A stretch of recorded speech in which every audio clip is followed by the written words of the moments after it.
একদিন এই ব্যস্ত পৃথিবী, এই পরিচিত মুখগুলো, এই হাসি কান্না, এই ঘর বাড়ি সবকিছু ছেড়ে আমাদেরও চলে যেতে হবে। যে মানুষটা আজ বলছে আর একটু পরে নামাজ পড়ব, যে বলছে আরেকদিন তওবা করব, যে ভাবছে এখনো তো সময় আছে, হয়তো তার জন্যই সময় খুব কম বাকি। কবর একটি ছোট্ট ঘর, না থাকবে কোনো বন্ধু, না থাকবে কোনো আত্মীয়, না থাকবে দুনিয়ার অহংকার, টাকা, সৌন্দর্য, পরিচয়। সেখানে থাকবে শুধু আমল। যা করছি তাই সঙ্গী হবে, যা লুকিয়ে করছি তাও সামনে আসবে।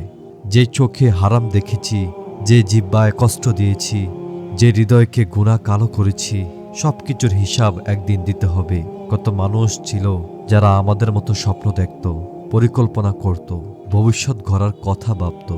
আজ তারা নিঃশব্দে শুয়ে আছে মাটির নিচে। তাদের ঘর আছে কিন্তু তারা সেখানে নেই। আমরাও একদিন এমনই হয়ে যাব। নাম ধরে ডাকবে কেউ, কিন্তু কোনো উত্তর থাকবে না। চোখ থাকবে কিন্তু দৃষ্টি থাকবে না। দেহ থাকবে কিন্তু প্রাণ থাকবে না।